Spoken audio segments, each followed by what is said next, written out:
नमस्कार दोस्तों, स्वागत है आप सभी का ऑनलाइन डफर स्टडी चैनल पर। फिर से दोस्तों आप सभी के बीच हाजिर लेटेस्ट अपडेट के साथ इस वीडियो में हम बात करेंगे यूपी टीईटी को लेकर, साथ ही जूनियर शिक्षक भर्ती की गाइडलाइन के बारे में। साथ ही अगर बात करें बड़े बदलाव को लेकर नई भर्तियों के अंदर, शिक्षक भर्तियों के अंदर जिसमें देखने के लिए मिल रहे हैं, साथ ही 5 साल की संविदा और भी तमाम अपडेट हम कवर करने वाले हैं। बनवाई सारी अपडेट हम कवर करेंगे। चलिए दोस्तों वीडियो शुरू करते हैं। वीडियो शुरू करने से पहले आप सभी से रिक्वेस्ट है कि वीडियो को लाइक कर दें, साथ में शेयर कर दें और चैनल को सब्सक्राइब करना बिल्कुल ना भूलें। लाइक करके अवश्य जाया करें जिससे कि मोटिवेशन मिलता है। सुबह की शुरुआत अगर मोटिवेशन के साथ, पॉजिटिविटी के साथ में करेंगे तो पूरा दिन आपका पॉजिटिव जाएगा। ऐसे में ज़्यादा जानकारी आप अपने टेलीग्राम चैनल को भी ज्वाइन कर सकते हैं, लिंक आप सभी को वीडियो की डिस्क्रिप्शन में मिल जाएगा। चलिए दोस्तों वीडियो शुरू करते हैं। जैसा कि आप सभी को पता है कि आज से पहले एक बार मामला देखने के लिए मिला था संविदा को लेकर, लेकिन ऐसे में एक बार फिर से यहाँ पर जानकारी देखने के लिए मिली है। साथ ही आप सभी को देखने के लिए मिल रहा है कि सरकारी नौकरियों के अंदर, तमाम भर्तियों के अंदर आगामी समय के अंदर 30 साल की जो एज है वो कर दी जाए। साथ ही एक और चीज़ अब यहाँ पर देखने के लिए मिल रही है 2 मौक़ों को लेकर, मतलब काफ़ी चीज़ें आप सभी के सामने आ रही हैं। तो वन बाय वन सारी अपडेट हम कवर करते हैं। उससे पहले मैं आप सभी को दिखा दूं 3 बड़े बदलाव के बारे में जो कि प्रतियोगी छात्रों के लिए काफ़ी ज़्यादा नुकसानदायक हैं आगामी समय के अंदर। मैंने फिर कहना चाहूँगा कि इन सभी वीडियोस को ज़्यादा से ज़्यादा शेयर अवश्य किया करें, क्योंकि इसमें जो आवाज़ है वो आप लोगों की उठाई जाती है। प्रदेश के अंदर आगामी समय के अंदर तमाम भर्तियां आने वाली, चाहे वो शिक्षक भर्ती हो या फिर अगर बात करें यूपीपीएससी, यूपीडब्ल्यूएससी से आने वाली भर्तियों को लेकर। ऐसे में नौकरी के अंदर भर्ती में अगर बात करें 30 वर्ष करने की जो सिफारिश है वो देखने के लिए मिल रही है। यूपी में अभी तक अगर बात करें जनरल अभ्यर्थियों के लिए 40 वर्ष है। दूसरी तरफ आप सभी को पता है जो अनरिजर्व कैटेगरी से हैं उनके लिए लगभग 45 वर्ष है। इसको यहाँ पर 35 वर्ष करने की जो मांग है वो की जा रही है, और 40 वाले की जो चीज़ें वो देखने के लिए मिली उसको 30 करके यहाँ पर भर्ती करने की जो मांग है वो देखने के लिए मिली है। प्रदेश सरकार की अगर बात करें सेवाओं भर्ती में अधिकतम जो उम्र सीमा है उसके बदलाव को लेकर चर्चा शुरू हो गई है। 40 से घटाकर 30 वर्ष किया जा सकता है। मतलब एक बार फिर से आप सभी के सामने आ जाता है कि 40 से घटाकर 30 करने की जो चर्चाएं वो देखने के लिए मिल रही हैं। मैंने कल भी कहा था कि ऐसा कर देने से बहुत ज़्यादा अभ्यर्थियों को नुकसान होगा। अभ्यर्थी टेट, सीटेट, पीईटी पता नहीं क्या क्या पास करके बैठे हुए हैं और काफ़ी ज़्यादा एज हो जाती है इसको पास करते हुए। शिक्षक भर्तियों के अंदर तो बहुत लंबा समय लग जाता है। अगर इस प्रकार के नियम कानून लाए जाते हैं तो अभ्यर्थियों के साथ में सरासर नाइंसाफ़ी होगी, और मेरी तरफ से इसका लगातार विरोध भी किया जाए। कल भी मैंने कहा, आज भी कहना चाहूँगा कि 40 से कम नहीं होनी चाहिए। इसके अलावा एक बार सरकारी सेवा में आने के बाद दूसरी सरकारी सेवा के लिए आवेदन करने की अवसर भी सीमित करने की योजना है। मतलब ये है कि आगामी समय के अंदर अगर आपको एक नौकरी मिल जाती है, उसके बाद अगर आप दूसरी नौकरी में जाना चाहते हैं तो उसके लिए आपके पास सिर्फ 2 अवसर होंगे। अगर आपने क्वालिफाई किया तो ठीक, अदरवाइज आप वहाँ पे आवेदन नहीं कर पाएंगे। ऐसी जानकारी मैंने यहाँ पे आप सभी के सामने आ जाती है। सरकारी नौकरी पाने वालों के बाद दूसरी सरकारी नौकरी के लिए केवल 2 मौके मिलेंगे। सरकारी सेवा भर्ती के बाद कार्मिकों की अन्य सेवाओं की परीक्षा में शामिल होने के लिए अधिकतम 2 अवसर दिए जाने का सुझाव दिया है। सेवा में चयन होने के बाद में यदि कोई अभ्यर्थी अन्य परीक्षा में शामिल होने के लिए आवेदन करता है तो उसे पहली बार कार्यभार ग्रहण करने के लिए 1 वर्ष का वेतन रहित और साथ ही अगर बात करें अवकाश स्वीकृत करने की जो सिफारिश है वो भी की गई है। तो ऐसे में कहीं ना कहीं तमाम जो बदलाव की जानकारी इस समिति के माध्यम से, इस कमेटी के माध्यम से दी गई है। अब इसमें से कौन कौन से बदलाव सरकार के माध्यम से किए जाएंगे वो काफ़ी महत्वपूर्ण। ये सुझाव किसकी तरफ से दिए गए वो भी आप सभी के सामने लिखे हैं कि विभागीय कर्मियों की संख्या की युक्तिकरण, प्रभावशीलता व दक्षता में सुधार के लिए गठित समिति ने सरकारी सेवाओं में नियुक्ति के लिए निर्धारित अधिकतम आयु की सीमा सामान्य वर्ग के लिए 40 से घटाकर 30 और आरक्षित के लिए, जैसा कि आप देख पाए, 35 वर्ष करने की जो मांग है वो रखी गई है। 6 जून 2012 को अधिकतम आयु सीमा 35 वर्ष से बढ़ाकर 40 वर्ष कर दी गई थी। मैंने कहा भी था कि पिछली सरकारों के माध्यम से इसको बढ़ाया गया था। तो ऐसे में आप लोगों को क्या करना है, कमेंट करके बताना बिल्कुल ना भूलें। फिलहाल इसके अंदर तमाम जो मामले देखने के लिए मिले जिसके माध्यम से प्रतियोगी छात्रों को नुकसान होगा, चाहे वो एक भर्ती के बाद दूसरी भर्ती में जाने वाला हो या फिर उम्र सीमा घटा देने से सीधे तौर पर 10 साल का नुकसान, बहुत बड़ा नुकसान हो सकता है सभी अभ्यर्थियों को। तो ऐसे में ये तो बात हो जाती है 10 साल की नौकरी के बारे में और साथ में एक अवसर को लेकर। इसके अलावा एक और विवाद है जिसको लेकर पहले काफ़ी हंगामा हो चुका था, जो कि था समूह ग की भर्तियों के बारे में। जैसा कि आप सभी ने देखने के लिए मिला था कि 5 वर्ष की संविदा पर रखने की सिफारिश की गई थी। प्रदेश की विभागीय कर्मियों की संख्या, साथ ही आपके सामने आ जाती है समिति का नाम।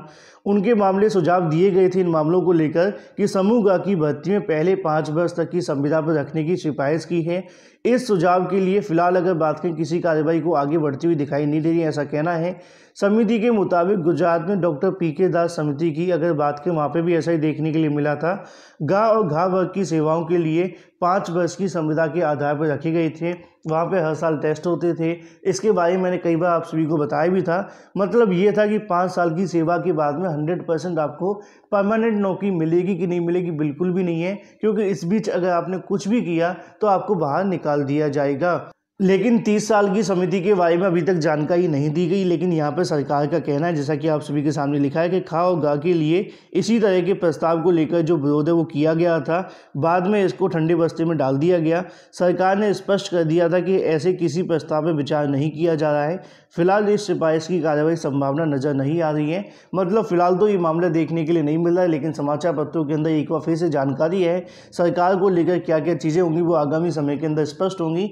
5 साल की संविदा को लेकर जो सिफारिश की गई थी उसको लेकर अभी तक सरकार की तरफ से ऐसा कोई फैसला नहीं है। यहाँ पर लिखा भी हुआ है समूह ग की भर्ती में, जैसा कि आप सभी के सामने आता है कि एनआईए से करने की संस्तुति है। समिति ने केंद्र सरकार की राष्ट्रीय भर्ती संस्था के माध्यम से सामान्य अहर्ता सेट अगर बात की व्यवस्था लागू करने के बाद ग भर्ती को इसी स्कोर के आधार पर करना है। तो ऐसे में तमाम जो सुझाव है वो दिए गए हैं, जिसके माध्यम से सिर्फ और सिर्फ अभ्यर्थियों को नुकसान है और इसके अलावा कुछ भी नहीं है। चाहे वो 30 वर्ष का मामला हो, संविदा को लेकर हो, या फिर इससे पहले आप सभी ने देखा 2 मौक़ों के बारे में। बाकी आप लोगों का कहना है कमेंट करके बताना बिल्कुल ना भूलें।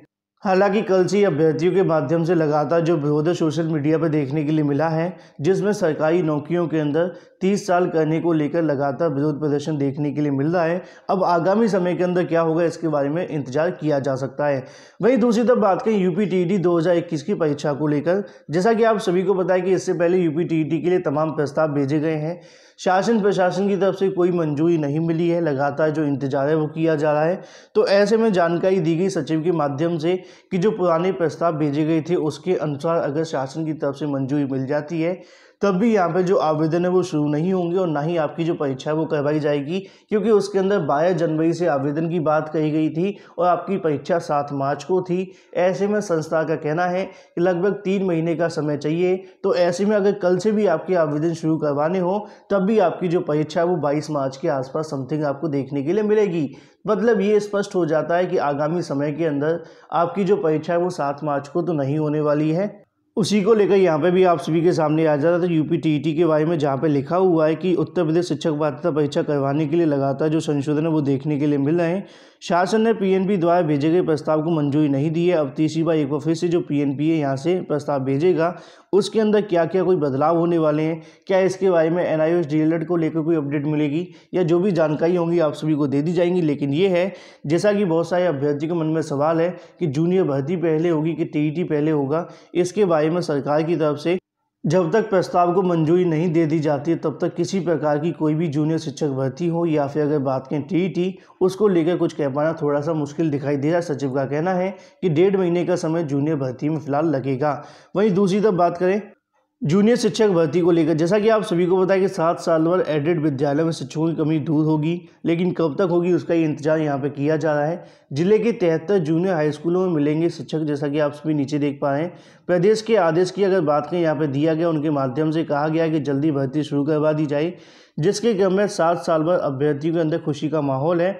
एडेड जूनियर हाई स्कूलों के अंदर रिक्त पदों के लिए पहली बार लिखित परीक्षा करवाई जा रही है। पहले पदों की संख्या 5000 के आसपास थी, लेकिन फिलहाल 1800 पदों की संख्या बताई जा रही है। यूपी व केंद्र शिक्षक पात्रता परीक्षा देने वाले अभ्यर्थियों के लिए सीधी भर्ती में शामिल होने का अवसर मिलेगा। प्रदेश सरकार हर साल परीक्षा नियामक अधिकारी की ओर से शिक्षक पात्रता परीक्षा करा रही है। इसमें प्राथमिक व उच्च प्राथमिक स्तर की 2 परीक्षाएं होती हैं, जिसमें प्राथमिक स्कूलों में नियमित अंतराल में भर्ती हो रही, लेकिन उच्च प्राथमिक स्कूलों के अंदर कोई भी यहाँ पे जो भर्तियाँ वो देखने के लिए नहीं मिला करती थी। इसी को लेकर अभ्यर्थी काफ़ी लंबे समय से इंतजार भी कर रहे थे। जिले में 73 एडेड जूनियर हाई स्कूलों में अगर बात करें, जिसमें पिछले 7 साल से शिक्षकों की कमी है, लगातार कोई भर्ती यहाँ पे देखने के लिए नहीं मिली है। ऐसे में बच्चों को इसका हर्जाना भुगतना पड़ रहा है। लेकिन अब शासन के आदेश मिलने के बाद से जल्दी यहाँ से जो प्रक्रिया वो शुरू होने वाली है, ऐसी जानकारी भी है। ज़िले के अंदर अगर बात करें या वाराणसी की बात की गई है, लगभग 100 जो पद हैं वो दिखते हैं। मतलब ये है कि 1800 में से 100 पद आप सभी के सामने तो यहाँ पे भी आ जाते हैं। उसी क्रम में इधर भी आप सभी के सामने आता है प्रधानाध्यापक के लिए कठिन प्रक्रिया है। जैसा कि आप सभी को मैंने कल भी बताया था कि उत्तर प्रदेश के अंदर शिक्षक बनना काफ़ी मुश्किल है। तमाम यहाँ पर टेस्ट से गुजरने के बाद में, तमाम डिग्रियों को करने के बाद में अब ऐसे में 30 साल का ही मामला देखने के लिए मिल रहा है, जो कि कहीं ना कहीं और भी समस्या क्रिएट करता हुआ दिखाई दे रहा है। लेकिन ऐसे में जूनियर शिक्षक भर्ती की जो गाइडलाइन है वो जारी हो गई है। जल्दी जो भर्ती है वो शुरू होगी, लेकिन यूपीटीईटी होगा कि नहीं होगा ये शासन के ऊपर निर्भर करने वाला। लगातार सचिव के माध्यम से यही जानकारी दी जा रही है। वहीं दूसरी तरफ बात करें 69,000 शिक्षक भर्ती को लेकर, हाल ही में दोस्तों जैसा कि आप सभी को जानकारी दी गई थी कि जल्दी खुशखबरी मिलने वाली है, चाहे वो संशोधन वाले अभ्यर्थी हों या फिर 36,590 वाले, या फिर अगर बात करें 69,000 की रिक्त सीटों पर, है ना। इसके बारे में मैंने आपको पहले ही कहा था कि जल्द आपको यहाँ से जो खुशखबरी मिलने वाली है और उसके बाद में आप सभी को यहाँ से चीज़ें स्पष्ट भी हो जाएंगी। उसी क्रम में आज भी अभ्यर्थियों को नियुक्ति पत्र दिए जाएं। जैसा कि आप सभी को बताया, मैंने कहा भी था कि जैसे ही संशोधन वाले अभ्यर्थियों को नियुक्ति पत्र मिलेंगे उसके बाद में विद्यालय आवंटन की जो प्रक्रिया है वो शुरू करवा दी जाएंगी। तमाम विज्ञप्ति यहाँ पे जारी हुई हैं। जो भी अभ्यर्थी विसंगतियों से संबंधित थे, चाहे शामली की बात करें, अम्बेडकर नगर की बात करें, सबको 22 तारीख को नियुक्ति पत्र मिलने वाले हैं। दूसरी तरफ आप सभी के सामने यहाँ पे भी देखने के लिए मिल जाता दिव्यांग अभ्यर्थी को मान सिंह यादव का समर्थन मिला है एमएलसी के माध्यम से। लेकिन कहीं ना कहीं लगातार अभ्यर्थियों का जो संघर्ष है वो जारी है। अभी तक किसी प्रकार का कोई फैसला नहीं हुआ है। संशोधन वाले जो अभ्यर्थियों को लेकर मामले लटके हुए हैं उनके बारे में फैसले होंगे, लेकिन फिलहाल जिनका फैसला हो चुका है उनको विद्यालय आवंटन का जो आदेश है वो जारी हो गया है। उसी क्रम में यहाँ पे भी आप सभी को देखने के लिए मिल जाएगा 36,590 सहायक अध्यापकों को 25 से आवंटित होंगे स्कूल। इस बार बड़ा बदलाव भी देखने के लिए मिल रहा है।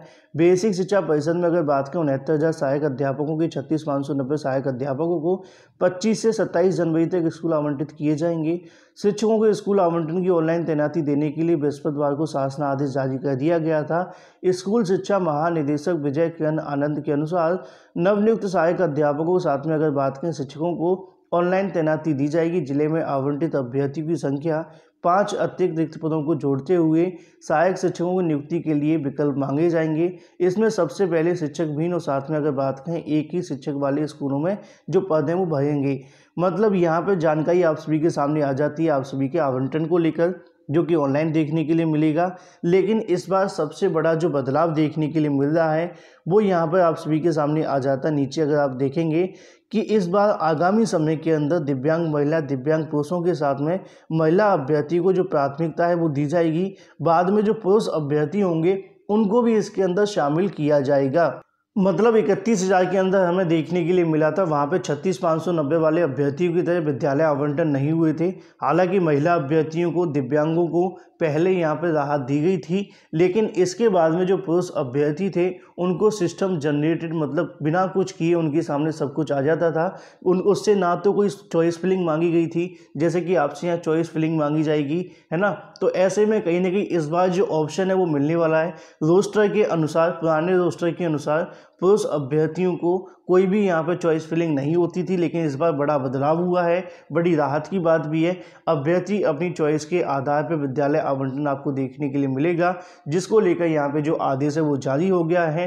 साथ ही अगर बात करें जो अंतर जनपदीय स्थानांतरण का मामला था उसको लेकर भी यहाँ पे लिखा है कि 27 से 28 जनवरी को कार्यमुक्त किया जाएगा और 29 और 30 को यहाँ पे जो ज्वाइनिंग है वो देखने के लिए मिलेगी, जो कि अंतर जनपदीय स्थानांतरण को लेकर आप सभी के सामने आ जाती है। तो ऐसे में यहाँ पे कहीं ना कहीं 36,590 सहायक अध्यापक के बारे में मैंने कहा भी था कि 25 तारीख के बाद में विद्यालय आवंटन हो जाएंगे, और ऐसा आप सभी के सामने हो भी चुका है। तो ऐसे में ये तो बात हुई थी विद्यालय आवंटन के बारे में। तमाम विज्ञप्तियां जारी होंगी, इसके बारे में आप सभी को जानकारी लगातार दे दी जाएगी। वहीं दूसरी तरफ बात करें 69,000 की रिक्त सीटों के बारे में, बहुत सारे अभ्यर्थी काफ़ी लंबे समय से इंतजार कर रहे थे। लगातार मैंने आप सभी को कहा भी था कि विद्यालय आवंटन की प्रक्रिया शुरू होगी, तो ऐसे में आप सभी के सामने एक और स्टेप यहाँ पे कम हो जाएगा, क्योंकि जब तक इनका विद्यालय आवंटन नहीं होता तब तक यहाँ पे डिले होता। अब ऐसे में शासन जैसे ही विद्यालय आवंटन करता है, इनकी प्रक्रिया पूरी होती है, लगभग एक हफ्ते के अंदर रिक्त सीटों का मामला देखने के लिए मिलेगा पूरे यहाँ पे जिलों के अंदर से। और जैसे ही रिक्त सीटों का मामला क्लियर होता है उसके बाद में विद्यालय आवंटन होते ही आप सभी के सामने थर्ड काउंसलिंग को लेकर जो चीज़ें वो देखने के लिए मिलेंगी। हालांकि संशोधन वाले अभ्यर्थी को आज नियुक्ति पत्र मिलने वाले हैं, उसके बाद में सीटों की संख्या कितनी बचती है ये भी काफ़ी ज़्यादा महत्वपूर्ण होगा, क्योंकि इनके लिए यहाँ पर जैसी ओरिएंटेशन कार्यक्रम का नोटिस जारी होगा उसके अंदर स्पष्ट हो जाएगा कितने अभ्यर्थी को राहत मिली, कितनों को नहीं। तो ऐसे में कहीं ना कहीं आगामी समय के अंदर थर्ड काउंसलिंग वाले अभ्यर्थी को भी राहत मिलती हुई दिखाई दे रही है, क्योंकि यहाँ पे 36,590 का विद्यालय आवंटन हो चुका है। तो मान के चलिए कि फरवरी के अंदर आप सभी की यहाँ से जो काउंसलिंग साथ में नियुक्ति पत्र आपको भी निर्गत कर दिए जाएंगे। ज़्यादा इंतजार नहीं करना पड़ेगा, बस थोड़ा सा और पेशेंस आप लोग रखिए। जल्दी थर्ड मेरिट लिस्ट जारी की जाएगी, जिसके अंदर हजारों अभ्यर्थियों को शिक्षक बनने का जो मौका है वो मिलने वाला है 69,000 के अंदर। वीडियो पसंद आए वीडियो को लाइक और शेयर करना बिल्कुल ना भूलें। फ्लैश वीडियो के माध्यम से thank you for watching this video.